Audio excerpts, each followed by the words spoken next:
Hirap Mm. kasing magsulat, especially if like in the it's new with the people that you usually hang out. Tapos biglang, Yeah. ha, si Bernaysan magsusulat na ng book? Yung parang gano'n. Yung, syempre that time, sabi ko, shucks, may magbabasa ba nito? Ang corny kaya nito. Or Yeah. wag na lang kaya. Welcome to Behind the Book podcast. And our very first guest today is your favorite chikamate. She is the author of the book Status It's Complicated and Scars and Scratches. Ayan. So currently she is working in Thailand for almost a year now. And good news is that she's currently working on her third book as well regarding transitions. And she believes, di ba? May pagganito pa siya in the saying, savor your season. PS, single pa rin daw siya. Char! So, hindi ko na papatagalin. Help me welcome our guest for today, Renaisan de la Serna. Hi, guys! Ayun, Grabe, so, no? iba no, iba pag live at pang podcast, no? Okay. Nai-speak lang pa rin ako. Like, ang tagal kasi natin hindi nag-speak online and Yes, niya right. for a while. Ganun. Totoo, Tapos totoo. biglang, ay, first guest ka ng podcast. Amazing! And Ay, ito nako. pinapanood ka rin sa YouTube natin. So that's why we have this recording for our friends na mas bet, no, mga visual, mas gusto nakikita ang ang video ganyan, pinapakinggan. There you have it. So this is for you guys. Wag natin patagalin actually this behind the book podcast, dear friends, no, ay mag-run lang siya ng 20 to 30 minutes, so make sure to check out with us and please do leave your comments below if you heard something tapos may tanong ka. Make sure to leave your comments below. We'll make sure to answer, no. Isan and I, as I'd love to call her Isan, will really make sure to answer your queries kapag kami mga tanong. Ayan. So, Mag-shoutout din sila ate kung nasan sila yeah. nanonood. So we could shout them out. Yes. And if you haven't subscribed yet, no, like and subscribe sa ating YT. And of Yes, course, share. tama. Let me ask the first question. As I've mentioned, dear friends, she is the author of Status It's Complicated. And I'd like to directly ask, what made you write your first book? Ay, nako, sana hindi ka magsawa. um, I wrote this book all because I was heartbroken. That's it. Mm. All because I was heartbroken and I wanted to turn that brokenness into blessing. Kasi alam ko hindi naman ako mag-isang dumadaan mo. So I want to use it. I want it to be useful, you know? I don't want to like just be broken and okay, that's it. No, I Yeah. think I was really moved to write because, well, sa lingid sa kalaman ng iba, no, na noon pa talaga nag-write ako. Even before this book came into light, I am already writing. But Mm. ito talagang book na to ang nakakaiba. Ayan. So, yun. Balikan ko lang, no, ate. I was Sure, go really like ahead. heartbroken ako but inspired, and that what moved me talaga to write the book, and knowing that there are young people out there who needs to hear this one, and these are issues to be put in the light kasi, so yeah, Hmm. that's the reason behind it, ate. Oh my gosh. Like, that was 2 years ago, was it? 2 years ago, 2 years old ng iyong actually three status? years Oh. actually 3 years, Yeah, yeah. kasi 2020 pala, grabe, ang bilis ng Yeah. panahon. So, anong mensahe ang gusto mong makuha ng readers mo that time when you were writing it? Actually, when I was writing it, of course, like all I wanted is to release talaga yung Mm. emotions ko. Ano pa ako nun eh, in denial pa ako. Like, in my head, of course, my brain will say na, oh no, this is for inspiration. No. It Ah, does not came that way. It did not mm. come that way na, okay, magsusulat ako ng libro kasi gusto ko mag-inspire. No unang-una talaga may isip mo, bakit ko ba gustong isulat tong libro na to? It's because nasaktan ako. Mm. Yun talaga. And I want to have a release. I want to release it. Mm. And then, yun, uh, wow, 3 years. Hindi pa rin ako makapaniwala. Like, 3 years and it's still Oo. rolling. Parang, Exactly. wow. Anong Ay, realization mo? nako. Kasi iba yun eh. Iba yung realization mo na, eto yung purpose ko for writing this book. And did it Mm. change? 3 years, did it change? Um, well, I can say yes. Kasi, Mm. sabi mo kanina nga, di ba, ano ba, during the writing of the manuscript or of the book ate, Yeah. oh, of course, ang iniintindi ko lang talaga naman is yung feelings ko. Pero aside from that, I also want my readers talaga to like know their worth. Mm. Yun talaga. I want my readers, the young people, the next generation to see their worth, their value na in every relationship that they go through or they undergo, they must see their worth. And then Yun. 3 years, and running fast sa present ngayon, nagbago man siguro, pero the feeling I was feeling while writing the book, hindi na siya ganun ka-intense. Parang Mm. na-filter na siya. And Okay. all I wanted is every reader who will receive the book, this book, will be reminded na walang deserve to be taken for granted. No one deserves to be taken for granted. Pak. Yun. Punto. And then, Grabe. yes, yun talaga yun. Like, hindi mo deserve maging, ano yun, taken for granted ka lang Yes. or just a side dish. Alam mo yun. No. Mm. Right now na kasi ate, growing up, I really grew with the book. That's Mm. it. Mm. I just really grew with the book. After releasing it, a lot of things happened, and of course my world changed, and you Yes. need to stand by what you wrote, what I've written, of course. So Yes. growing up with it, I realized talaga yun. Number one, no one deserves to be taken for granted. Number two talaga is it's really important for you to know your worth. Mm. Never ever settle for alam mo yun, never ever settle for just the bare minimum. Yun. Yes. Ayan. So, malaking ano sa mga nakabasa ng kanyang librong status, it's complicated.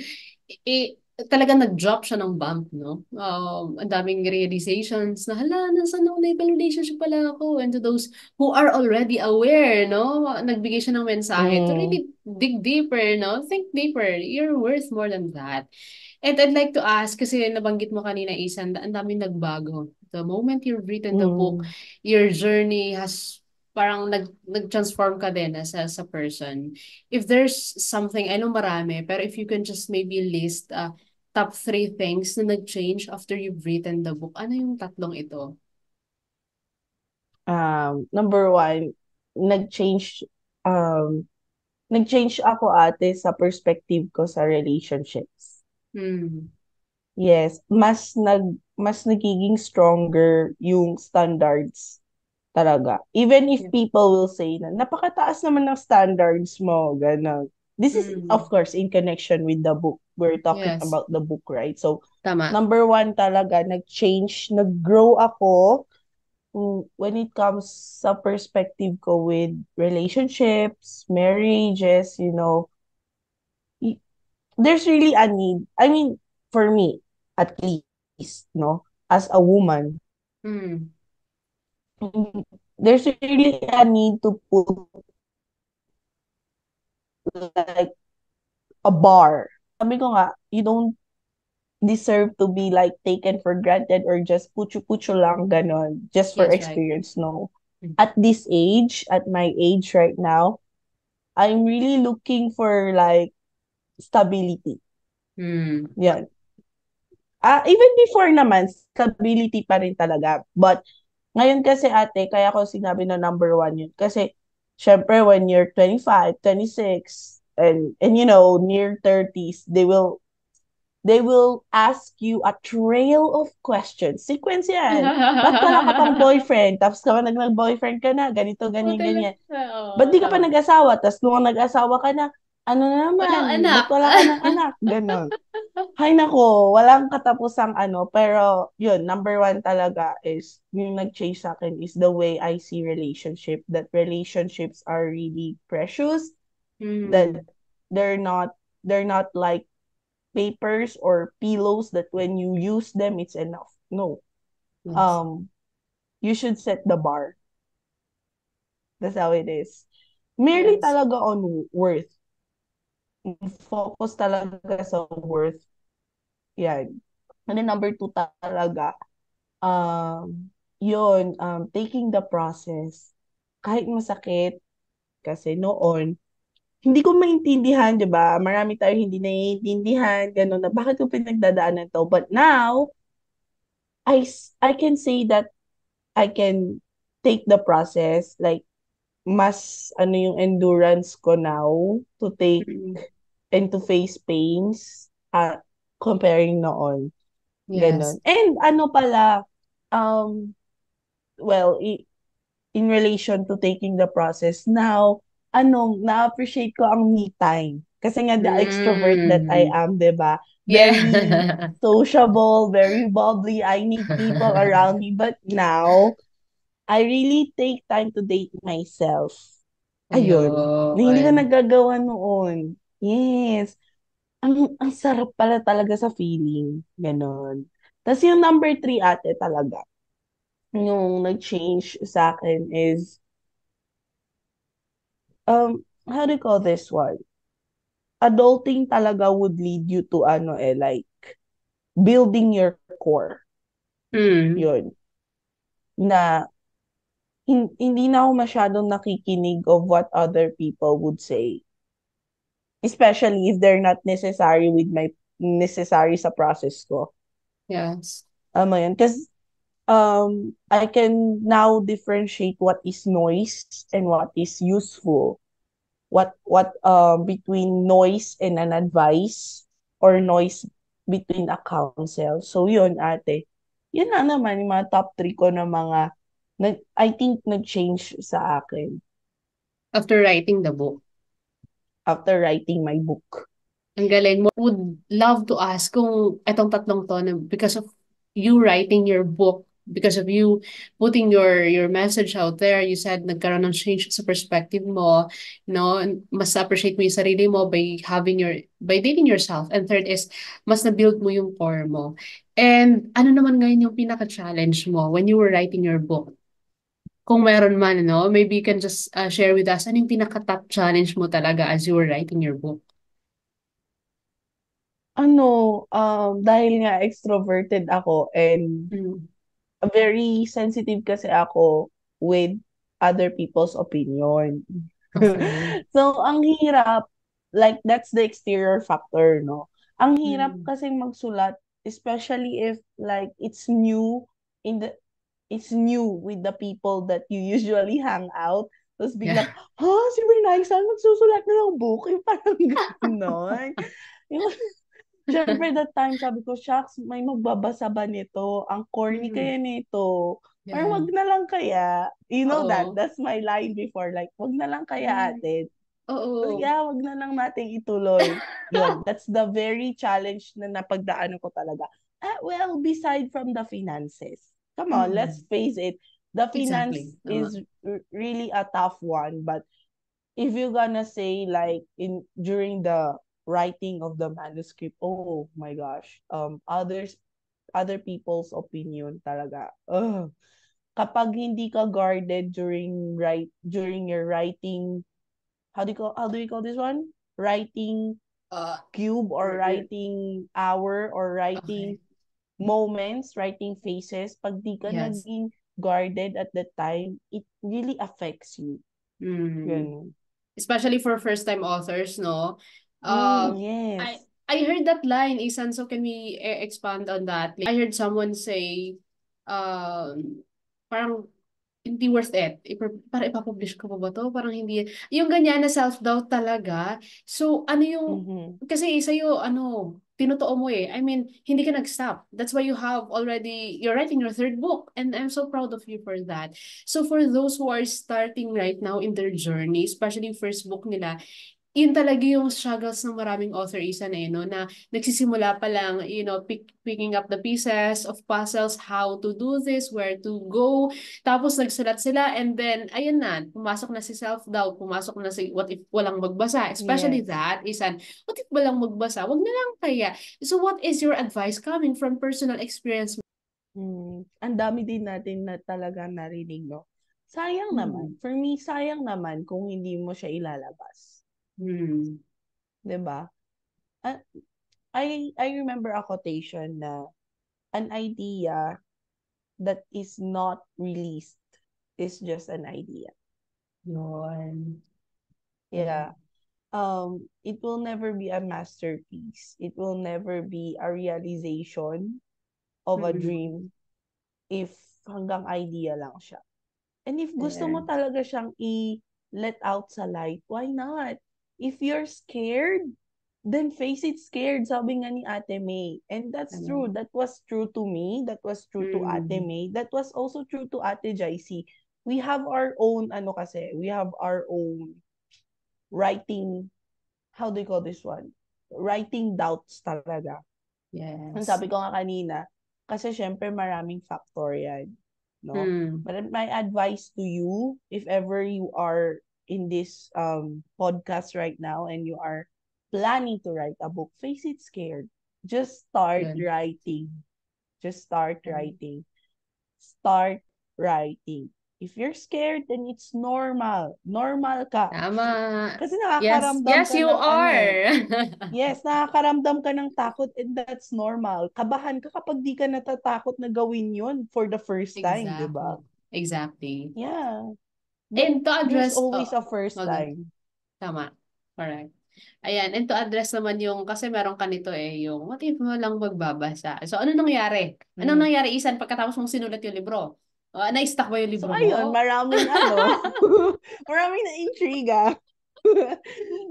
Ayun. But if, oo nga no, yun talaga yung thought ko. If I would really have a chance to talk with my 20, 21-year-old self or Mm. 20-year-old self, I would really say that you did the right Thing. choice. Yeah. You've done well. No regrets because maraming Tama. nagbabasa ng book mo ngayon and maraming Exactly. natututo sa book mo Tama. ngayon. Yun talaga ang sasabihin ko sa 20-year-old self ko. I'm Yun. proud of you. All right. Diba? That's why if you're listening right now and you have the same question, I know you have, it may not be really exactly the same na what if walang magbabasa, pero I know for sure, the reason why you're listening right now sa ating Behind the Book podcast is because you wanna write a book. Or if you've written a book, Mm-hmm. meron pa rin yung factor na meron pa rin yung fear meron pa rin yung takot, meron pa rin yung doubts.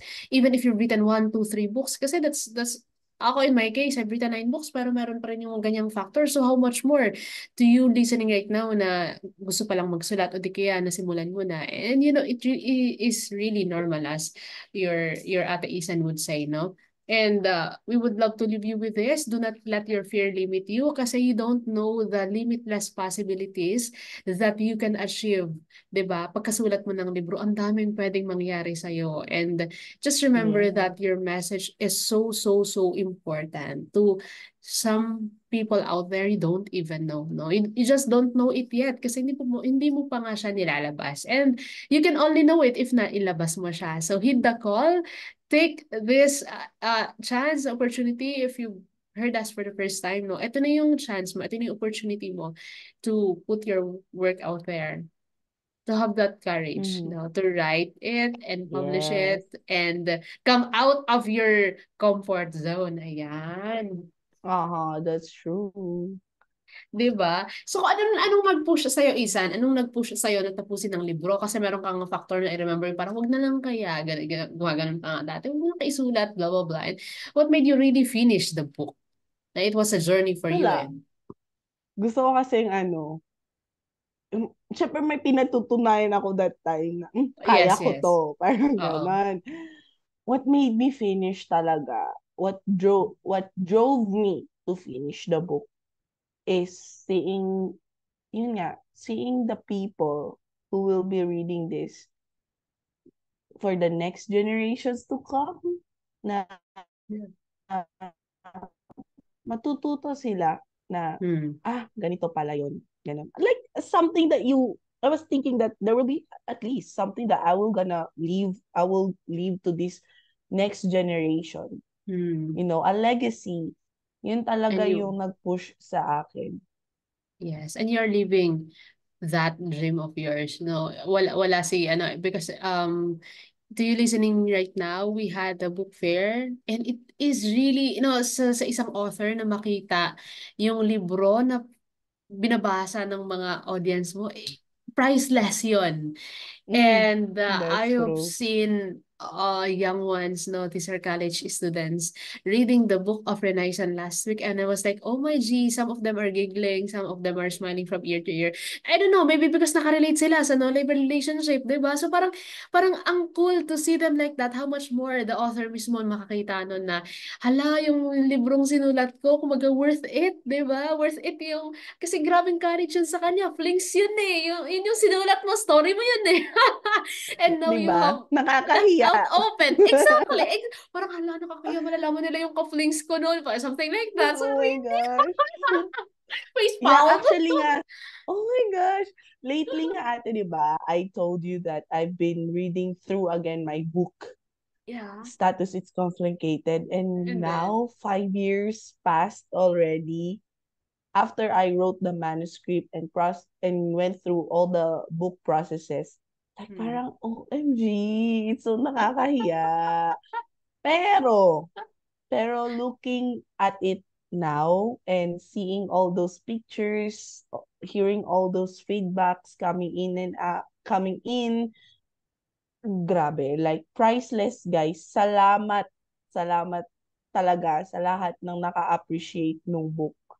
Grabe, Yes. grabe. Napaka-warm. Grabe, super. So, Napaka-warm. Feel ko yung love talaga. ayan, kaya nga ako, love na love ko talagang tawagin si Renaisa na the courageous author that we have.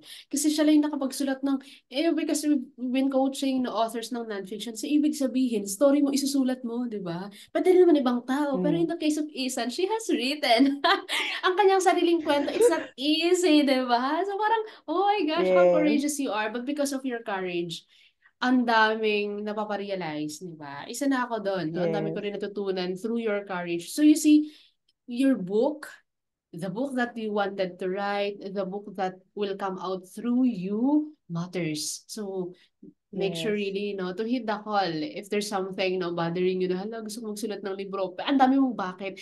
Huwag mo nang damihan yung bakit mo. Magsulat ka na lang. Ganon. yes. Ayan. And I remember pa this one ate that really um stuck on my mind talaga. Mm. Kung bakit siguro nahirapan ako along the way to really release the book. It's because Mm. it's not only my story, you Yes, know. yes. It's kasi nga relationship siya. Yes, No right. label nga lang. Of Yes, course, yes. may kasama ako noon. Tama. Marami sila actually, but I only focused on one. And then, ang hirap kasi, syempre mababasa niya. And actually, kung ma-watch niya to, di hi.